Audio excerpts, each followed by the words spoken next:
আসসালামু আলাইকুম viewers, welcome back to মাহিরাস recipe world.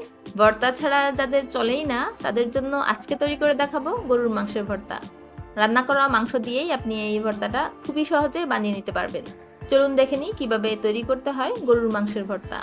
গরুর মাংসের ভর্তা বানানোর জন্য আমি এখানে 100 গ্রাম রান্না করা গরুর মাংস নিয়েছি। এখন চুলায় একটা প্যান বসিয়ে 2 টেবিল চামচ তেল দিয়ে দিলাম। 5-6টা শুকনা মরিচ দিয়ে দিচ্ছি। মরিচগুলো আমি নেড়েচেড়ে মুচমুচে করে ভেজে নিব। 2 মিনিট নেড়েচেড়ে ভাজার পর মরিচগুলো হয়ে গিয়েছে, আমি এখন উঠিয়ে একটা প্লেটে রেখে দিচ্ছি।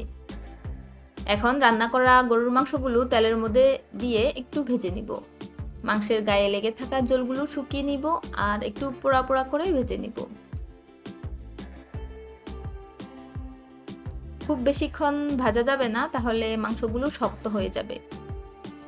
প্রায় 2 মিনিট সময় ধরে ভেজে আমি মাংসগুলো উঠিয়ে একটা প্লেটে রেখে দিচ্ছি।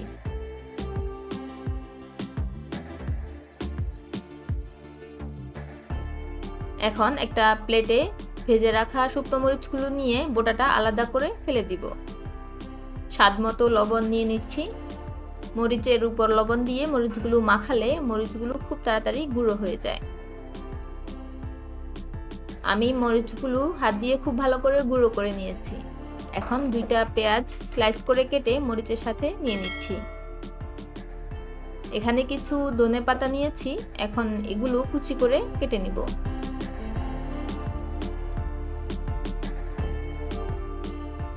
দুইটা কাঁচা মরিচ নিয়েছি, এগুলো স্লাইস করে কেটে নিব। শুকনো মরিচ আর কাঁচা মরিচ দুইটা একসাথে দিলে ফ্লেভারটা খুব ভালো আসে। মরিচ কুচি, ধনেপাতা কুচি সব প্লেটে নিয়ে নিচ্ছি। এখন সবকিছু হাত দিয়ে ভালো করে মিশিয়ে নিব। আপনারা যদি চান তাহলে পেঁয়াজ একটু তেলের মধ্যে ভেজে দিতে পারেন, তবে ভর্তার মধ্যে কাঁচা পেঁয়াজ দিলে ফ্লেভারটা খুব ভালো আসে। এখন ভেজে রাখা মাংসগুলো একটা চপিং বোর্ডে নিয়ে নিচ্ছি।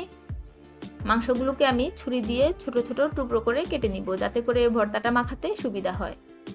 আপনারা চাইলে এটা হাত দিয়ে ছিঁড়ে দিতে পারেন, তবে ছুরি দিয়ে কাটলে ভর্তাটা খেতে এবং মাখাতে দুইটাতেই সুবিধা।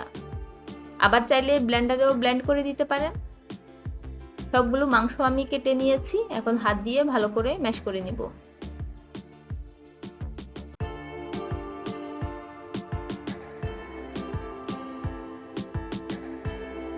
ম্যাশ করার পর মাংসগুলো আমি পেঁয়াজ আর মরিচের সাথে প্লেটে নিয়ে নিব।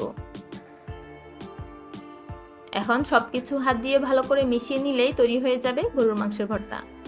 অনেক সময় বাসায় রান্না করা গরুর মাংস থেকে যায়, তখন আপনারা এই মাংস দিয়ে এভাবে ভর্তা বানিয়ে নিতে পারেন, দেখবেন খেতে খুবই ভালো লাগবে। এই পর্যায়ে 1 চা চামচ সরিষার তেল দিয়ে দিচ্ছি। সরিষার তেল দিয়ে ভর্তাটা মাখালে খুব সুন্দর একটা ফ্লেভার আসে। অনেকেই আছেন যারা ভর্তা ছাড়া ভাত খেতে পারেন না, তারা এভাবে গরুর মাংসের ভর্তাটা ট্রাই করতে পারেন। খুবই সহজে তৈরি করা যায় এবং খেতেও কিন্তু খুবই মজা। আমার চ্যানেলে আরও অনেক মুখরোচক ভর্তা রেসিপি আছে, চাইলে আপনারা দেখে নিতে পারেন। লিঙ্কটা আমি ডেসক্রিপশন বক্সে দিয়ে রাখবো। ভিডিওটা ভালো লাগলে লাইক, কমেন্ট এবং শেয়ার করে দিবেন। আমার ফেসবুক পেজটা ফলো করে আর ইউটিউব চ্যানেলটা সাবস্ক্রাইব করে আমার পাশেই থাকবেন। আজ বিদায় নিচ্ছি, দেখা হবে নেক্সট রেসিপিতে। আল্লাহ হাফেজ।